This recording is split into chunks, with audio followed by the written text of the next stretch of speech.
Hey, this is Josh with North Strand Community Church. We're glad to be with you guys today. We're looking over the Behringer x32. It's a digital board here that we have. We're doing these videos as a tutorial training program for our sound guys. Um, this has been it's going to be a very easy switch from an analog board to this digital board, and it's a lot for these reasons that we're going to cover right here.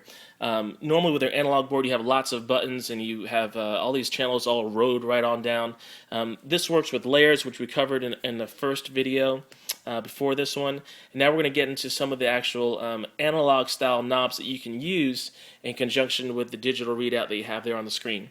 So let's look at channel 1. Let's take channel 1 right here. We have our layer on channel 1 through 16.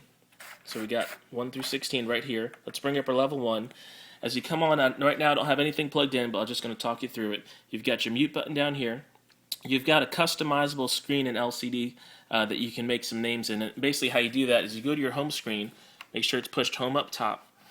You go to configure, so you push this right hand button to get that tab to move over, and then you push the utility button right above it, and you get to all these colors and layers. And so you see now I'm on my 1. I've hit select on the 1 channel, and as I move through, all my colors can change.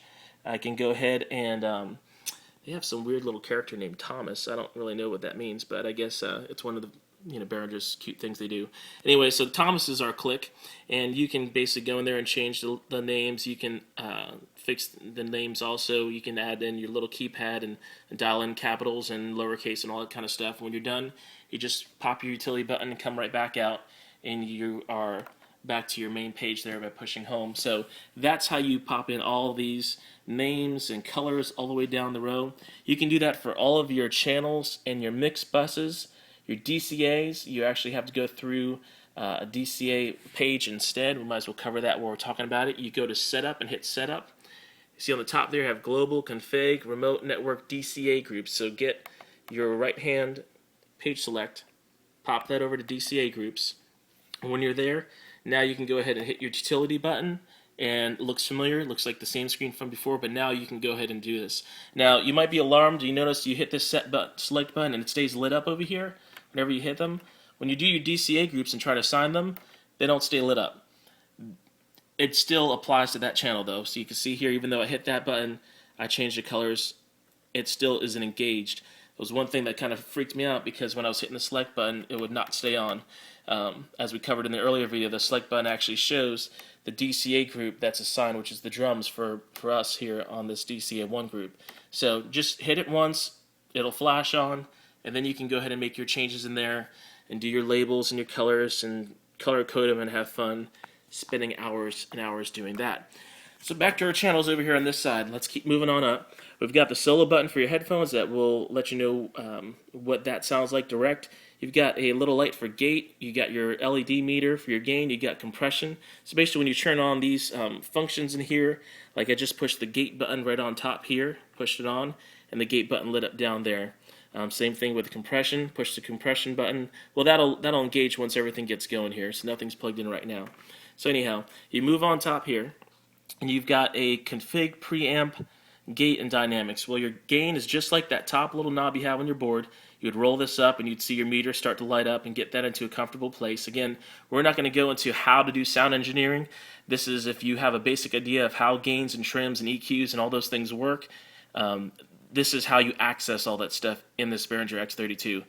I found great other videos that had how to EQ vocals within the mix and how to do low-cut filters and how to all those things. And really, the interface that this has with the Behringer x32 is very similar to Pro Tools, Cakewalk, Sonar, that it's got a lot of the same kind of definitions and the verbiage that they use, so it's really easy just to plug in those concepts into this board. But anyway, so gate right here, you have your 48 volt phantom power. If you have any condenser microphones, you turn that off and on. You've got a reverse polarity switch there. I'm still researching exactly how that works, but that's what that little circle and the slash, that's what it means. You have your gate over here, gate ducker, and you can adjust that. And you have on the top here your frequency, your low cut frequency, and your threshold. That deals with your compression or expansion. Now, on each one of these buttons right here, you see the frequency and the low cut has a view button. That means when you're on your home screen, if I push the view button, which I will do right now, it changes over the screen to go ahead and look at the low cut frequencies right there. And you can adjust that by moving this little thing up and down, adjust the low cut frequencies. Now you can also go over and do your threshold button, your gate, and that pulls up this screen right here. And you can go ahead and make your adjustments off that. And the same thing with your compression. You go ahead and do your compression. When you get your compression engaged, you can up, you lower and raise those points that you want to attack. Again, attack, hold, release, gain. Just pop on YouTube and say, how do you compress vocals? How do you do compression on mixing?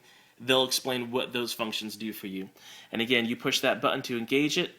You release that button to disengage it. So just that easy. So those lights are lit up whenever that channel comes on. You know those are engaged. To the right here, we have the EQ. They've got a high, mid, low. You see they have a couple different ways of doing it. You have your, let me move this over, low cut. You've got your low shelf. You got your P and V EQs. You got your, and when you get into the high mode, you got your high cut and your high shelf. So these are just different tools and structures. And when you're doing your EQ, again, with the equalizer, make sure if you want to engage it, have that button down. You can go in here and click View, and you can see how this works. Like with your, the low cut is engaged right here.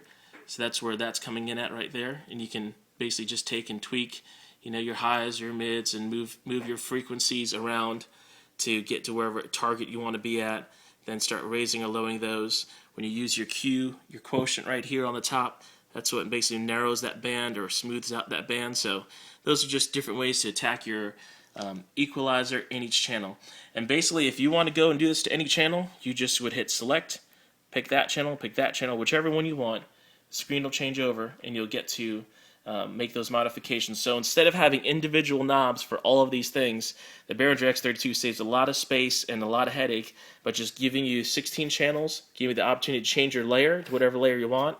You hit select, push the one that you want, and then you can go ahead and start making changes to your gain, your low cut, your gate. You've got your dynamics, you've got your EQ, everything with little analog style knobs that kind of relate back to what some people are used to using.